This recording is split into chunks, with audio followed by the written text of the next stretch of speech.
Chris played well.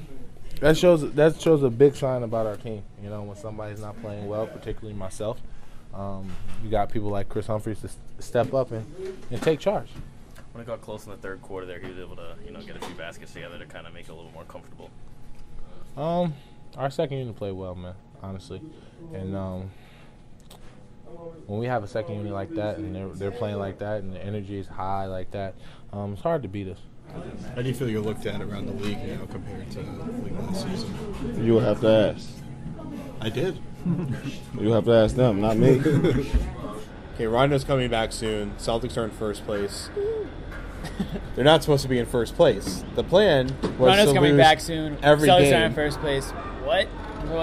Supposed to lose Exactly. 82 games and get Andrew Wiggins, and he Right. immediately becomes Dominique Wilkins. Right. So that's one option. Why the other aren't they option, sticking to the script? well, the other option is the way that these guys are playing. Jared Sullinger's turning into a very good player. Jordan Crawford's turning into a very good player. Kelly Olynyk's got a sprained ankle, but he looks like he's got potential to be a good player. Oh, by the way, is a little more serious than I think we thought it was going to be a couple of shows ago. Really? Olynyk. Didn't we say about 2 weeks? It's been about 2 you're weeks. like, nah, it's not that serious. It's like, nah, it's Well, like, 2 weeks for a sprained ankle's not that serious. Yeah, he comes back, it's fine. He's supposed to be back next week. But so they So have all these guys are playing better and coming back. yeah. That's not how you tank. Yeah, and Rondo comes in and he transforms everything that they're trying to do because he makes it so much easier. They can still run pretty much the same type of system that they're running with him running point. And Crawford coming off the bench, who knows how that's going to work. Hopefully he won't regress because the way that he's, just as an objective basketball fan, the way that Jordan Crawford's transformed this game has been amazing to watch. I love watching it. It's so much fun. But if Rondo comes back the way that they're playing right now, they've been beating mostly mediocre teams. They have a couple wins over good teams. Right. But they Good could win end tonight. Good win up they tonight. could end up being a 500 team. And that means they're in the no man's land that is the most shredded place in all of NBA. Picking 14th, 15th, that's not where they want to be. So at this point, with Rondo coming back, is it just kind of selling off as many assets as it can before the trade deadline? Should they be doing that at all, or should they just be going for it, trying to be as successful as they can with the guys they have now so that they ensure that they continue to become great players, or good players? Well, when you say going for it, what do you mean by going for it? Going for it isn't trying to upset the Heat in the first round. No, they're not gonna. No, they're not gonna go for that. Yeah, or the Pacers. Going for it would be still building for next year, but not tanking. Like maybe you make the playoffs this year. Maybe you sneak in as a 7 or an 8 with, by the way, a below 500 record, because you don't need a 500 record to make the playoffs this year. I don't know if you looked at the standings, but the East is god awful. You could probably make the playoffs this year going 30 and 52 at this rate. I mean, the East is so bad, and that's kind of like my point almost, is that the Eastern Conference is so bad, and there's so many bad teams that are playing worse than the Celtics. Where, how do you possibly tank? How do you possibly play that poorly? I mean, there's only so much you can do. We just talked about it. Their players are playing better. Crawford's playing better. Sullinger's playing better. Olynyk's playing fine. He's going to be coming back. Favarani is like, who's Favarani? Like, this is a guy that nobody knew 6 months ago, and he's playing. A lot of people rank him in the top 10 in rookies this year. You know what I mean? Well, I think that was about 2 weeks into the season. No, It's but definitely a regress since then. No, he But has. But he's still a But rotation player. he's effective at some point. Yeah, Yeah. okay. And then and Rondo. And Rondo's going to be coming back. Their best player. When you have Rondo coming back, you're not going to get worse. Rondo's not coming back to tank. Okay?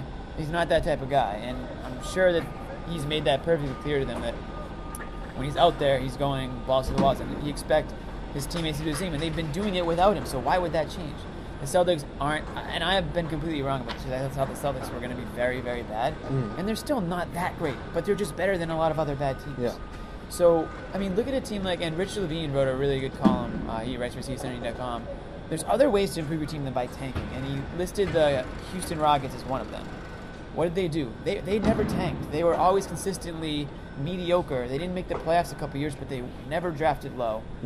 They built assets. They made a trade with the Thunder. They got James Harden. They freed up cap space. They got Dwight Howard, and now look at them. They're one of the contenders. And I know people are going to say, well, the Celtics can't bring in those free agents like Dwight Howard. Well, why not? I mean, there hasn't been a ton of... The Celtics haven't... You're right. The Celtics haven't brought in a free agent, but a lot of other cities haven't either. Tons of free agents will re-sign. Major free agents, superstar free agents, will re-sign with their teams. You know what I mean? So it's not like the Celtics or Boston is that terrible of a place to play. I think that the success that they've had over the years. I think that's changed things a little bit. I think with Pierce and Garnett and Terry coming, and even though Terry obviously had a rough go of it in Boston, he did not like it here.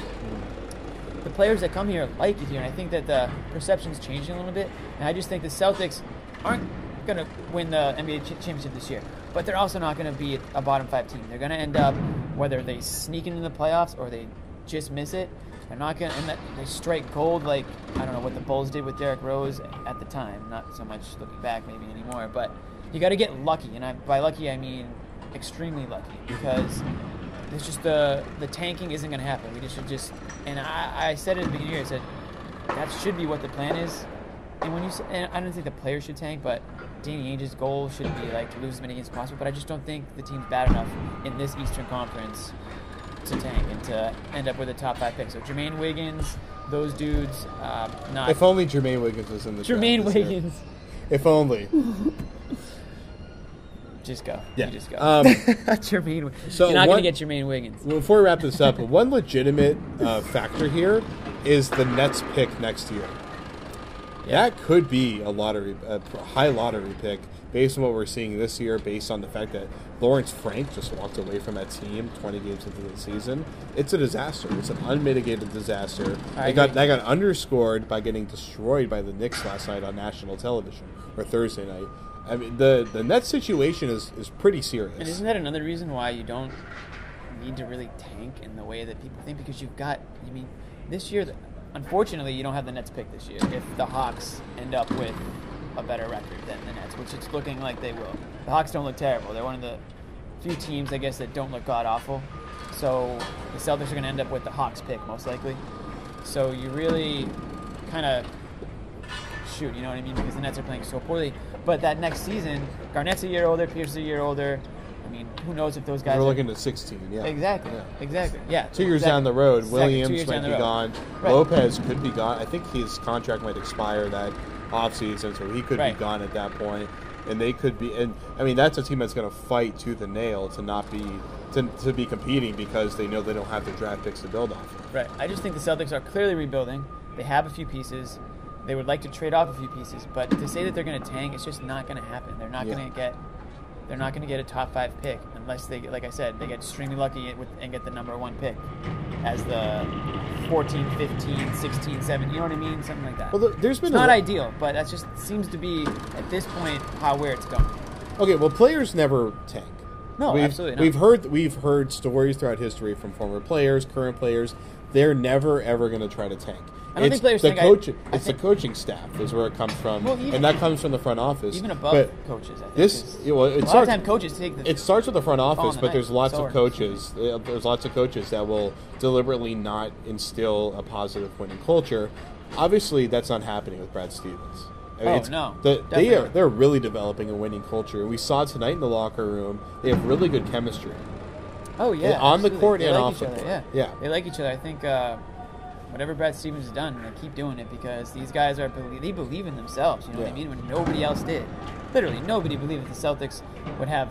What's their record right now? 9-12. Yeah, and nobody thought their record would be 9-12, especially when they were losing early in the season. Right, they it went seemed on a difficult. 5-game losing streak, 6-game losing streak. Yeah, so I mean, for them to sort of rally the way they do sometimes and forget the losses and just worry about the next game, they believe in themselves. Brad Stevens should believe in himself too, because he's doing a really, really good job coaching this team right now, and that's another reason why tanking isn't going to happen, because he's too good of a coach.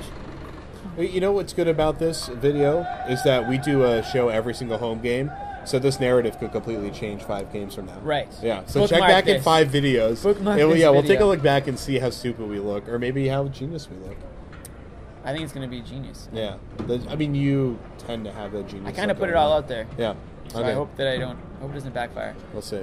Okay, we're going to come back with Baller of the Night and Boxing Out. A few bows might get thrown. Be very careful with your computers or iPhones. This is the Garner Report, Celtics blog, CLNS Radio. We'll be right back.